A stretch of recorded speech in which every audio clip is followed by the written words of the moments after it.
wanted to take you into Matthew chapter 26. I'm not going to read any particular scripture tonight, but I want to walk you through all of chapter 26. Probably won't get to all of it. But chapter 26 and 27 are so intimately connected that they form one unit. And the material is just phenomenal. Chapter 26, of course, is a long chapter. And as you look at it, you will discover it is 75 verses, which is long. And chapter 27 is almost equally as long. It is 66 verses. So there's a lot of material, and it's material that you're really aware of and familiar with. For instance, there is the woman who comes in chapter 26 in verse 6, and she breaks the alabaster flax and washes his head in this passage. I think Luke has it his feet. And just a whole year's wage is spent in one moment just breaking this alabaster flax in worship and in honor of his burial to come. When you move on, you move into the Passover time. Jesus is instituting the Lord's Supper and that whole sacred time that we remember and do ourselves because he told us to. There is the Garden of Gethsemane, which is right in the middle of chapter 26, and the agonizing prayer that is given, and sweating drops of blood, prays at least 3 hours, an hour each time, comes back, finds his disciples sleeping each time.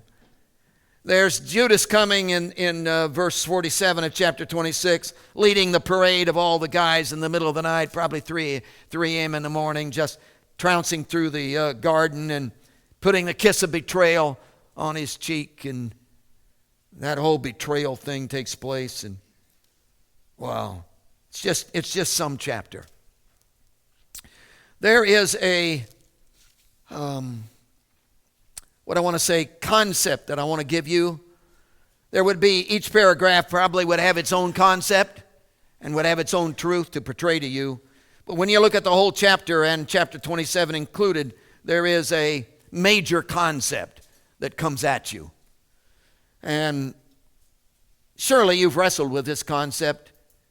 It's found all through the scriptures. It's something you have to think through and come to grips with in your own life. And the concept basically is a paradox.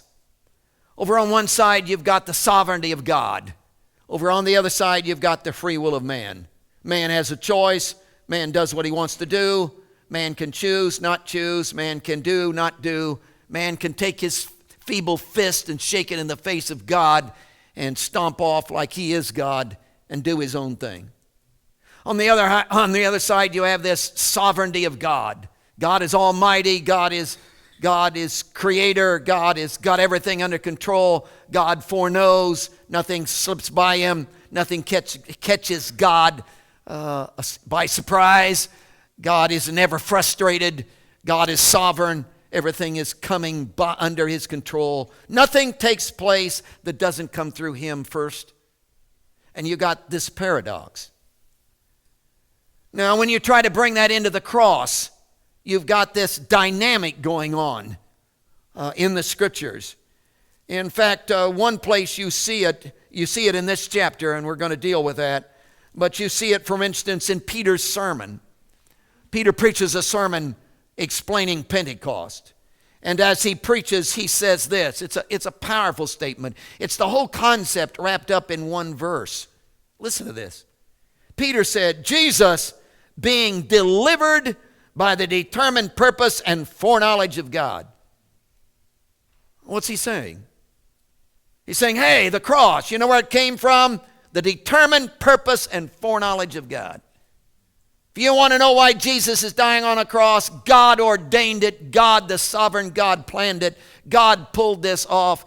God, in his foreknowledge and his determined purpose, literally instituted this plan and was going to bring redemption to a whole world. And this cross is right in the middle of the sovereign will of an almighty God. So if you want to know who to blame for Jesus dying, you blame God. The sovereign Trinity God is the one who did this. But he goes on in that same verse. That was only half the verse, by the way. Let me give you the rest of it. Jesus being delivered by the determined purpose and foreknowledge of God, you have taken by lawless hands, have crucified and put to death. You want to know who's responsible for the death of Jesus? You lawless hands, you ones who took him and crucified him. You shook your fist in the face of God. You decided. You have responsibility. You are the ones who crucified him. Well, I thought you just said God is the one who planned this. Now you're saying man is the one who pulled this off. It's a paradox. Well, is it God that planned this? Absolutely. Is it man that did this? Absolutely. Is man responsible for this? Absolutely. Is God responsible for this? Absolutely. It's a paradox. And thinking your way through that and bringing that together needs to happen in your heart and mind. It is really significant.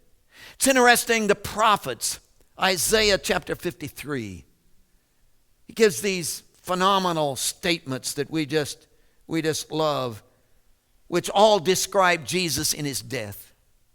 And he says things like this: Jesus is despised, rejected by men, a man of sorrows, acquainted with grief.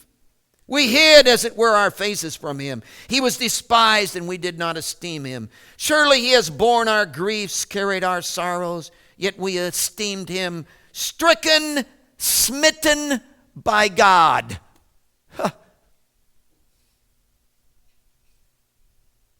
Jesus hanging on a cross is smitten by God. God's the one who's doing this to him. The Trinity God.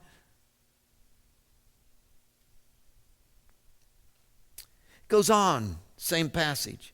Yet it pleased the Lord to bruise him.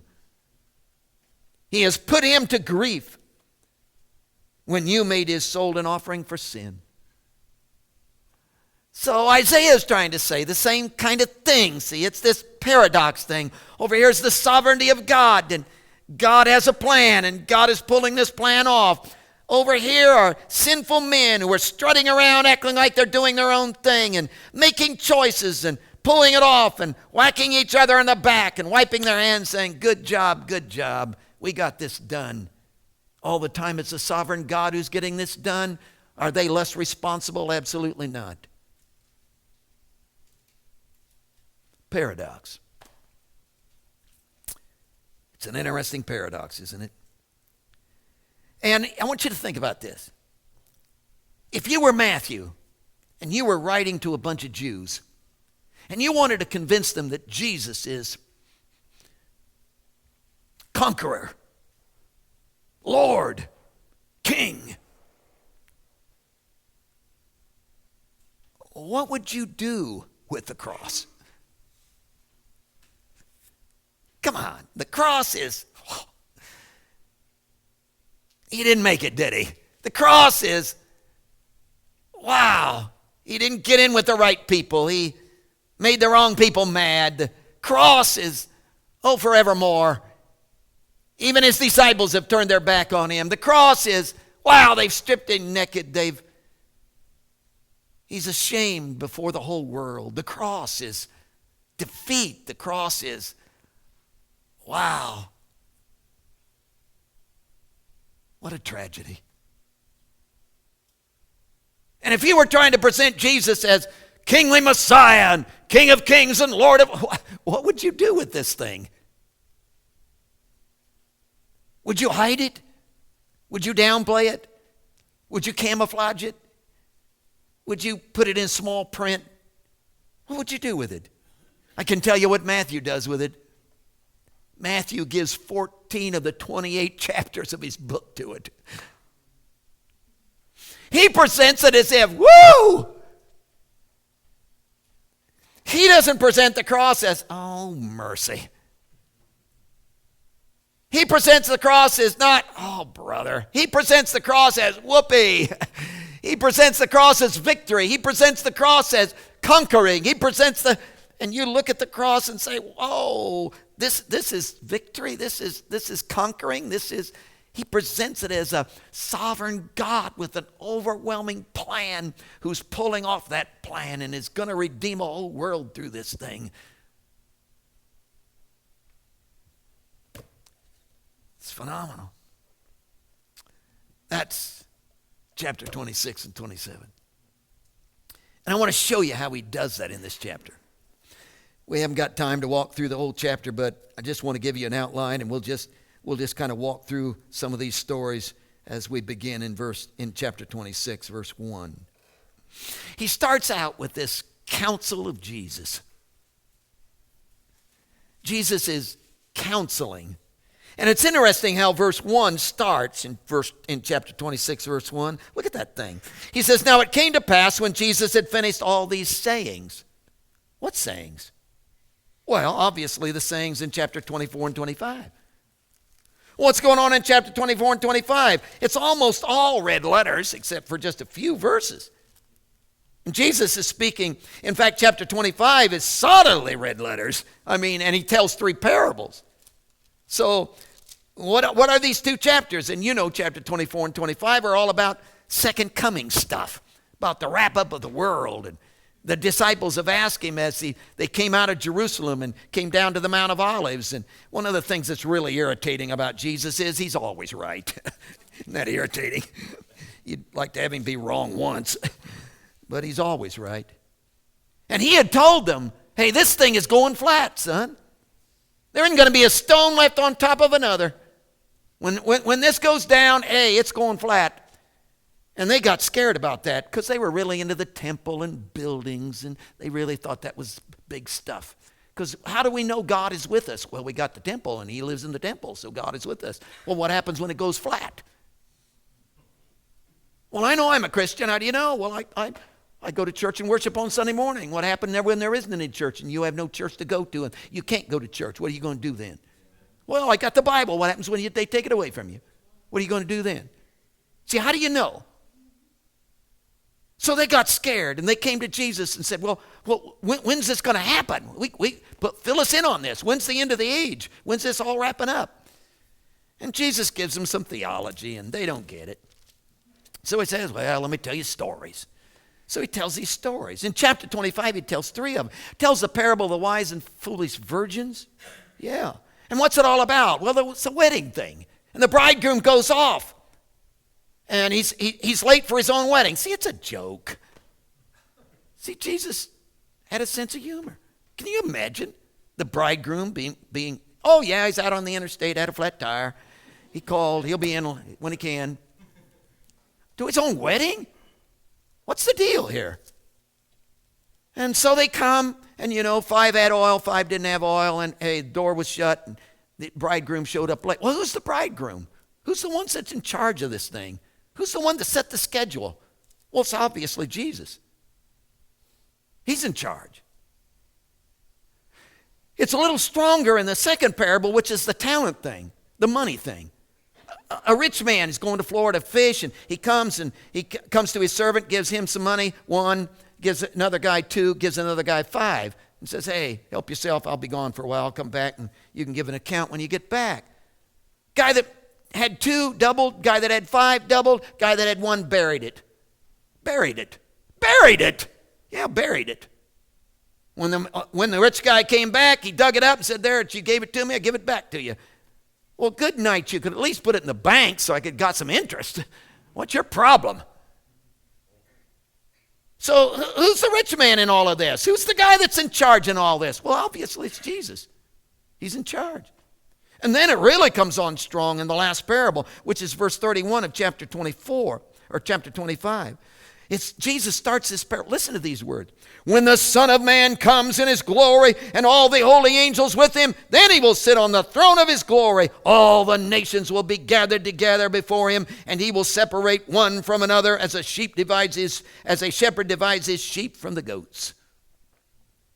Wow. Did you get that? Son of Man comes in all of his glory. All the holy angels with him. He'll sit on the throne of his glory. All the nations will be gathered together. See, this is not some kind of little American deal. This is not some kind of little churchy thing over in a corner. I'm talking the Muslims. I'm talking the Buddhists. I'm talking all the nations. See, this is a big deal. All the nations will come and sit at his feet. So this is not some little minor thing over in a corner, people. All the nations will be gathered together. That's who's he talking about? Talking about Jesus, the Son of Man. Now you come into chapter 26, and what does he say? When Jesus had ended all these sayings, the sayings I just walked you through, he turned to his disciples. Look at this, verse 2. And said to his disciples, listen to the counsel of this, the plan of this. You know that after 2 days is the Passover, and the Son of Man will be delivered up to be crucified. How do you know that? 2 days. Son of Man will be delivered up. How do you know that?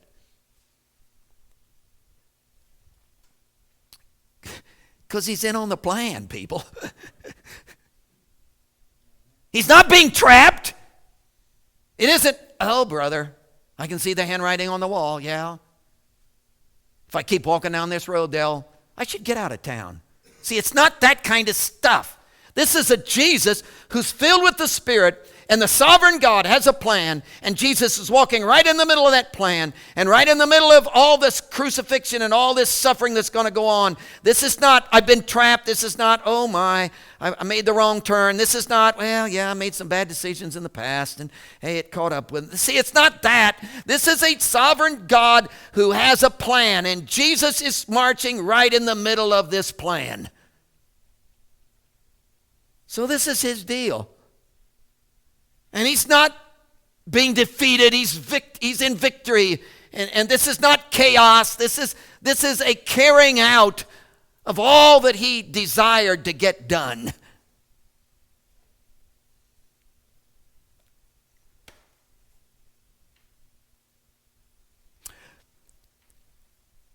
Wouldn't it be something if you could see your life like that?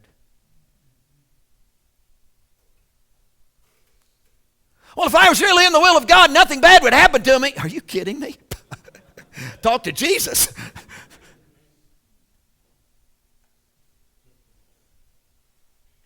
Well, if I was really filled with the Spirit and was really righteous as I should be, everybody'd love me. Wow. Talk to Jesus. Wouldn't it be interesting if everything that has happened in your life has all come through him and has been woven into a plan to bring you to himself?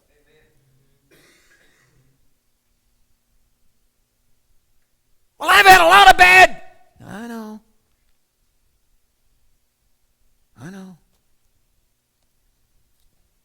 I've been in some places I shouldn't have. I got it.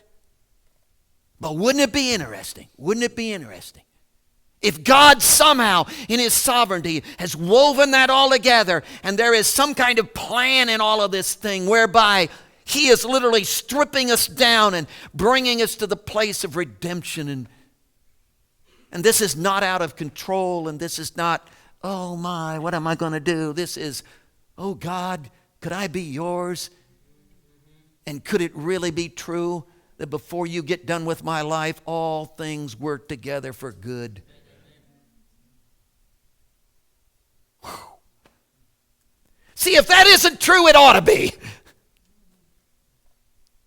But it is true. Because there's the chaos, and there's the heartache, and there's the free will of man, and man can double up his fist and shake it in the fist of a sovereign God, shake it in the face of a sovereign God. But I'm telling you, God is not buffaloed. And God is not caught out in the rain. And God is not scratching his chin saying, oh, what am I going to do now? There is a sovereign God who has a plan, and in the midst of the chaos of my life, I can totally be his, and he can somehow take a cross and redeem a world with it before he gets done. Whew. What a plan. What a plan. Oh, but there's not only the plan, which is verse 1 through 5. There is the purpose, which is verse 6 through 16. In verse 6 through 16, Jesus has come to Bethany. In verse 6, it's the house of Simon the leper, and this woman comes. Wow. And she has this alabaster flax, which we've already mentioned to you. It's a very costly, fragrant oil. And in another one of the Gospels, it says it's worth an entire year's wage. What would that be for you? $100,000? Oh, maybe that's a little much. Close to my salary.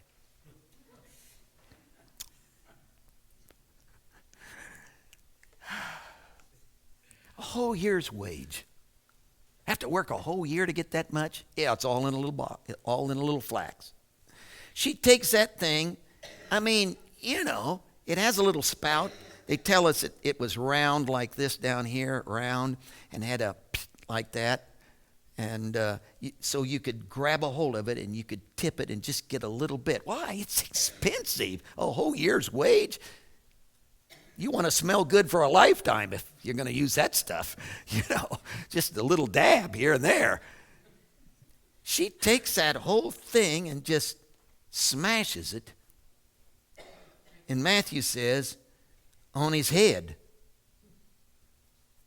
Can you imagine him? He's sitting there eating his supper and all of a sudden smash, and this oil just all over him. And the fragrance just fills the whole house, just fills the whole room, just really strong. Somebody ain't gonna put on too much cologne. Whew. And you know how the disciples reacted? Verse 8. But when his disciples saw it, they were indignant. I don't know if you know what indignant means. It's the way you and I act about half the time. They were indignant. Saying, why this waste? Why this waste? Just wasted it. Just took a whole year's wage. Just gone. Just smashed. Just gone. Just all one whack. Just, hey, what a waste. Oh, my stars. There was no reason for that. For this fragrant oil might have been sold for much and given to the poor. Think of how many meals we could have had with that.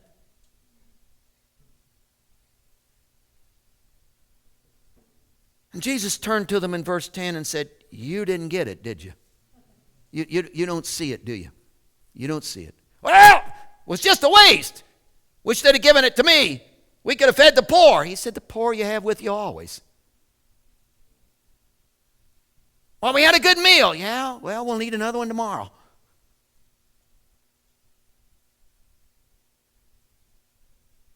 It's like a light bill. Yeah, if I could just get this light bill paid for this month. Well, there'll be another one show up next month. You could count on it. Then what am I going to do then? Well, they just keep coming. You got it with you always. But see, she lived beyond that. This woman had an idea beyond that. And she anointed me for my burial. Isn't that interesting? And get this, verse 13. Assuredly I say to you, wherever this gospel is preached in the whole world, which is here tonight, 2,000 years later, what this woman has done will also be told as a memorial to her.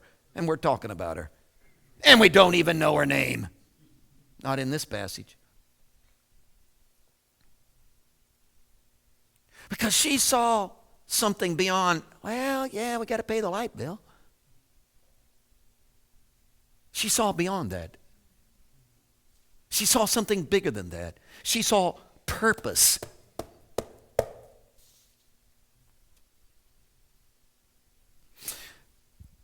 What would happen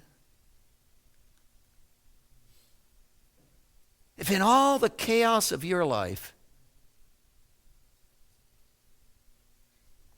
you could see purpose?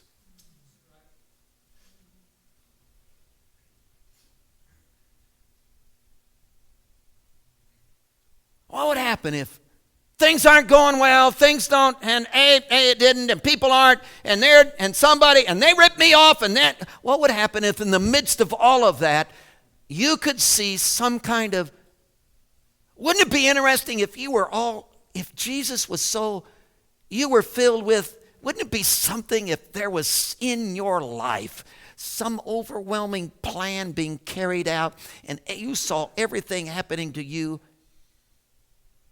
as purpose? Going someplace. Not just, well, yeah, I got the light bill paid. Oh, good night. 30 days, we'll have another one.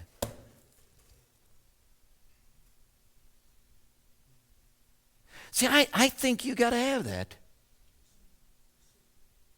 for life. I don't think you can live without that. I think there is no life without that. I think there's just,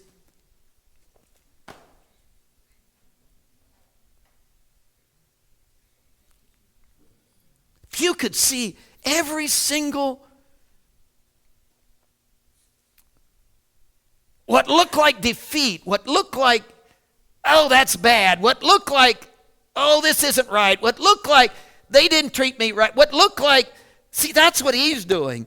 He's in light, he's filled with the Spirit and walking in this overwhelming, conquering plan of the Father, and it's unfolding, and yeah, it's going to be pain and agony, but wow, there's purpose involved, and as this purpose is unfolded, the will of God is going to be done, and we're going to redeem a whole world.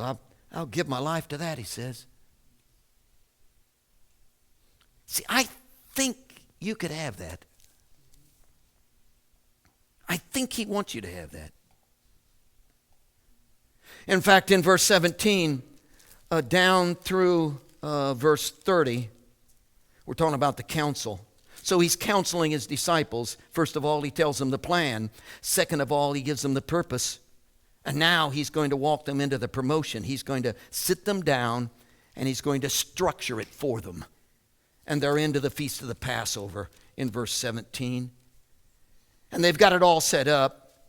And in verse 19, Jesus directed them, and they prepared the Passover, and the evening had come. And so they've gone through the Passover and killed the sacrificed lamb and cooked the thing and all of that, you know. And then at the end of it, you know what he did. He instituted the Lord's Supper. Took this bread and broke it and said, guys, come on, eat. This is my body. Gave him the juice and said, hey, drink. This is my blood. I want you to participate with me. What are we participating in? The plan and the purpose. And I want you in the middle of it. I want you in the middle of it. Well, I want a Jesus died for me and I get off scot-free. That's what I want. See, I want a spectator religion. No, guys, come on. I want you to eat of me. I want you to get so involved with me. I want to be so intertwined with you. I want to merge with you that my purpose begins to flow through you and my plan begins to be fulfilled in you. Wouldn't it be something, folks? Wouldn't it be something? What do you want to do? Make a list? Let's start the first of the week, make a list of all the things that go wrong. All the things that aren't the way I like them. You'll probably be on my list. Let's make a list. Wouldn't it be something if all the things, all the cross kind of stuff, all the, oh, they're beating my back, all the, oh, good night, they drug me in, oh, here comes Judas, he kissed me on the cheek, the rat, the hypocrite, all of that stuff. Somehow was right in the middle of divine plan with overwhelming purpose for my life. And that a sovereign God is not caught by surprise and said, well, he is in the middle of it, fulfilling his dream. Could he do that in your life?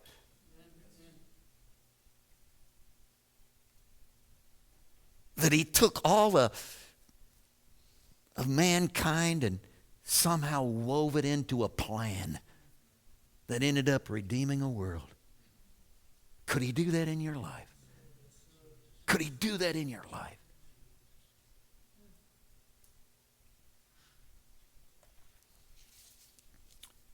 Jesus, you got to do that in my life. Please, you got to do that in my life. Otherwise, none of this makes sense. None of this is... And I know, God, I can try to figure it all out. I can try to work it all out on my own. And I work like a dog and sweat it out. And I have all this stress and this anxiety and depression. And I go through all of this, God, because, oh, woe is me kind of stuff. And I know, God, I shoot myself in my own foot. I know that. I got that. But even that's not bigger than you are. And while I may have shaken my fist in your face, you are so adequate, you are so sovereign, that you utilize the very fist I shake in your face to somehow bring me to my knees, that I might wake up and see you, and I could be yours. I could live in you. And you have a plan, and you have an overwhelming purpose, and you want to fulfill in me. And Lord, would you take me out of the griping, complaining, and struggling, and woe is me, and pity parties, and all the things I go through in the circumstances of my life. Could you take me out of that? Could you take me out of the sin and the rebellion and all the stuff I do that just complicates it all? And could you bring me into the fullness of who you are, that fulfills an overwhelming plan with a great purpose, and I could eat of you, and you and I could operate in the fullness of who you are, fulfilling divine plan in my life.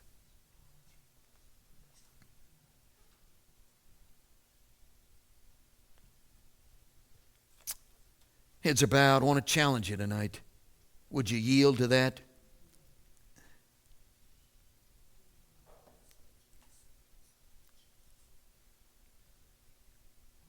Would you get out of the one side that just shakes its fist and does its own thing? And would you come under the sovereignty? Would you yield to a Jesus who loves you? Would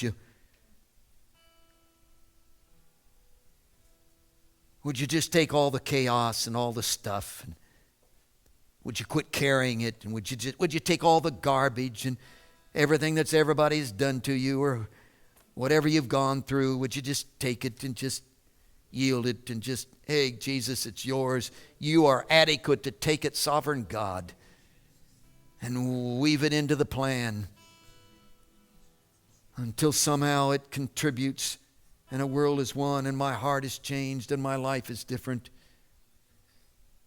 And I'm better because you have taken what I couldn't stand,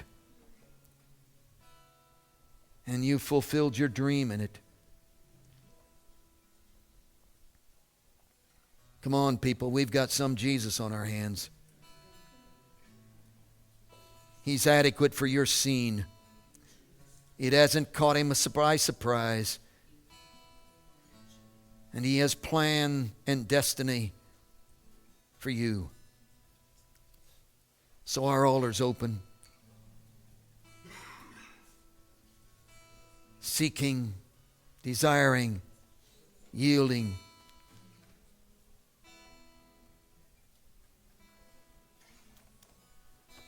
Be obedient.